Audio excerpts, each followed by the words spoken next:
Hey, what's up guys? JB here. So I just wanted to have a quick update video today regarding the job vision card tool that I had made a couple of months back. I have made some significant enhancements to it over the weekend, and I think it's really going to enhance the usability of it overall. So I really just wanted to show you guys what I did here today, so let's just jump right into it. First though, let's just do a quick recap on the tool, in case you aren't familiar with it just yet. This page that you see here is the landing page for what I call the job vision card index. And pictured here, you can see all of the job vision cards, in the game, up through the Final Fantasy V Sildred card that has just come out recently over on the Japanese side. Now the cards there with the blue background behind them do represent the cards that we've received thus far here on the global side. And that's going to culminate here with the Full Metal Alchemist card that we're set to receive here this week. Now within this tool, there really are three different views that I've created or different ways that you can sort of analyze the information within it. The first page here, it's not just a landing page. So you will notice some color-coded icons there on each of the various cards.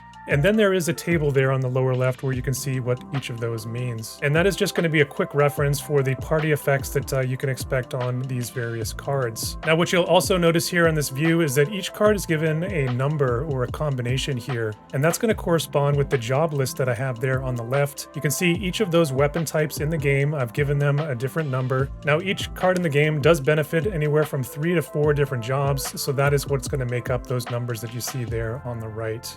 So this essentially just gives you a quick scan way to see, which jobs are impacted by these various cards, and you can sort of quickly try to see if there's any overlap there, between the cards that you may be interested in. So that is sort of the main view of the information here. The second view that I've created though is that you can actually drill down into each and every one of these cards, see more detailed information including the stats and the units that can benefit from them. So let's just hop into one here. We'll actually look at the one that we're going to be getting this week, which is Ties of the Bonds of Brotherhood. And here you can see those stats I was mentioning as well as all of the units, which I do sort out here by the element and then also the cost in this view. So you can maybe use this info to start formulating or theory crafting teams within an element, or perhaps even combining multiple elements. And I do have this information here for each and every job card in the game. So that is just sort of a quick recap there on the tool and how I designed it to be used. But let's take a look at the new part of the tool that I've created. And for that, we're going to just jump back here to the index. And the new part of the tool here that you might notice if you have used it before is that here on the index, the weapon types here that I have listed here on the left, all of them are now hyperlinked. So let's actually click on one and jump into it. We'll start with the first one here, which is the axe weapon group. So here's the new view of the tool that I created. And what it is it's just an overview of that specific weapon type. I've included a summary there on the left where I've included the 3 primary party effects and whether the group has access to them in the cards that have been released thus far. I do think that for a job team to be truly viable in the meta, you are going to want to have those 3 effects covered of agility, unit resist, and area resistance. Of course, that is not set in stone though. We do have older rainbow cards or even dual Esper cards that you might be able to bring into the mix, depending on the party that you are putting together. Now, all of the vision cards here in this view are also going to be hyperlinked back to those views that we were just looking at, so you can kind of quickly flip back and forth between those views. For any cards that will be coming later for us here in Global, I have also marked those with that future designation there that you can see here on the King Curl card there on the bottom. And then lastly, I do have a summary of the notable units within the job group that you can see there lining the bottom as well. So for Axe here, you can see there really isn't all that many units in the game. So I do think that using this, you can kind of quickly get a sense of how viable that the weapon group might be in terms of making a suitable team in PvP. But, let's just take a look at a couple of other examples here. Now, one that's been seeing a lot of experimentation right now is the Fist group. So let's hop over onto that one. Now, do keep in mind that I don't show each and every unit that's part of that weapon group here in this view. If the group has gotten too large, like this one here, I have actually started cutting out some units just to make this sort of a clean view. Generally, that is going to start with the lower rarity units, so I have dropped several of those off here. But if you take a look at the summary, you can start to get some hints as to why this group is so viable right now in the game. Not only do they have that complete set of 6 cards starting this week after the raid, but we do have all of the key party effects there covered. We have 2 agility cards, a unit resist card, and an area resist card. There are also some tanks within the group here in Snow and Alphonse, so I think it does make this a very strong proposition there and a strong group here overall. Now let's just take a look at another group that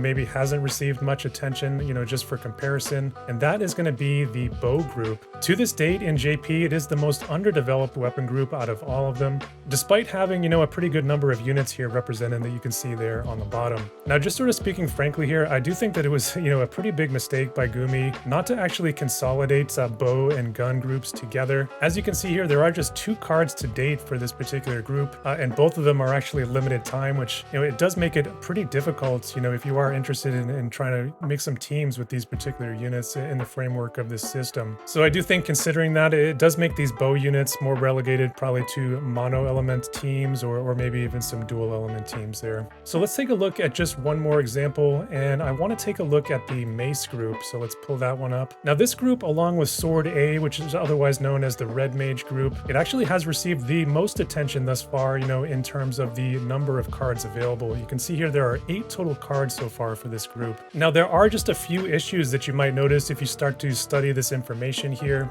Despite having the most vision cards to choose from, it's still somewhat difficult, I think, to actually use it within the framework of this card system. First of all, we are missing a unit resist card here for the group. That is obviously a very important one. Another big issue though is that if you actually look at what the cards are and what the party effects that are included there, the majority of those effects are actually catered towards physical attackers. The base stats on most of those cards, if you look at them, are also, the same story. So when you actually cross-reference that with the notable units here that I do list on the bottom, there is not a physical attacker amongst them. So I think, at least for now, this is a job that you would be looking at maybe pairing with another job that maybe has some overlap here with the mace group. And at least so far, that would be the fist group. There is actually 3 cards here that are actually also part of that group. I do think, though, that there is some nice potential in the future for this group. Once we do get Raph and that Great Demon card there that you can see with the agility on it in the future, I think after those things are in the game, we can expect to see some experimentation with this group and, some potentially some nice teams that could be formed, within it. So that is the update today, guys. I've been putting a lot of work into this tool and sort of keeping it up to date and relevant. So I do really hope that this is helpful for you guys out there in the community. I know for me personally, it's been a huge help in sort of trying to sort through this mess that the job vision card system has become, at least until we get any sort of meaningful, filtering or visibility, into the game client that might be able to help us out better there. So let me know what you guys think of this tool update down in the comments below. While you're down there, if you enjoyed the video today, hit that like button for me. And consider subscribing to the channel if you want to see more content from me in the future. And that's really all that I have to say for today. So as always, stay safe out there, and I'll see you guys in the next one.